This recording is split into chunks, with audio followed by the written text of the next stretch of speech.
Hi everyone, so I'm going to be showing you guys a quick little video tutorial on how to pay your dues with an Echeck, and there are two main purposes of why I wanted to film this for you guys.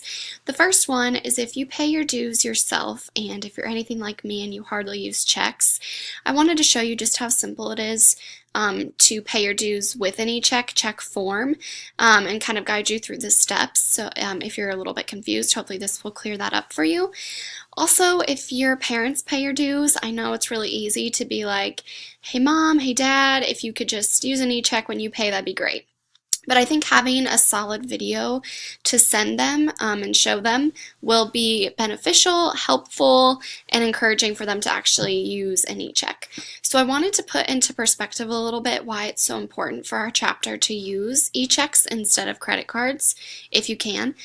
And that would be, so far this year have a little over $5,000 in credit card fees for our chapter just from paying dues with credit cards. And to give you an idea, our combined budget for our spring formal and our date night, 30% of that is around $5,000. So if you think about if we can eliminate credit card fees altogether in our chapter, in the future, instead of having, to budget for those credit card fees, we can have that extra money go towards social events, the more fun things. So just keep that in mind when you are paying, and I just hope this shows you how simple it is, and then now you kind of understand the benefit behind using an Echeck. So when you go to your page, you're going to want to go to your account, make my payment. Okay. So on this page, currently the next installment of dues has not come out, so that current amount due for me is $0. Here is where you can select to pay a different amount, so you could pay your account balance in full, which you always have the option to do if you wanted to just pay all 3 installments at once.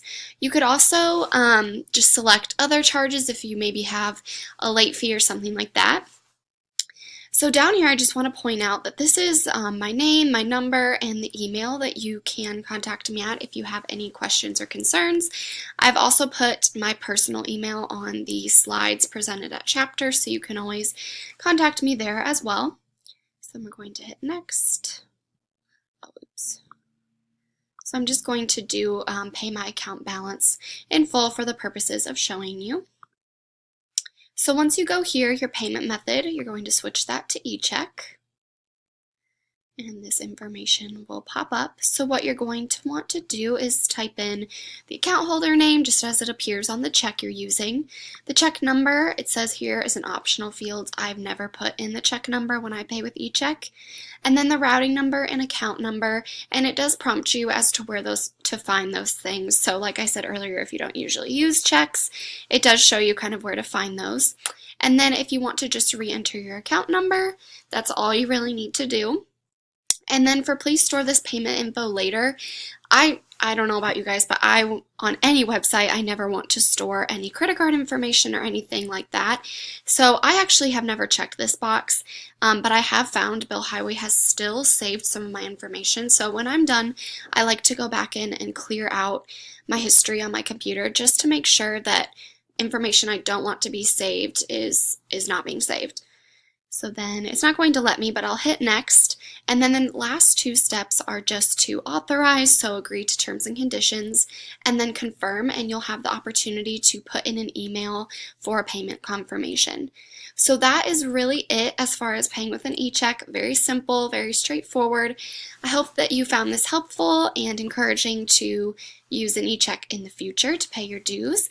And thank you very much. Have a great day.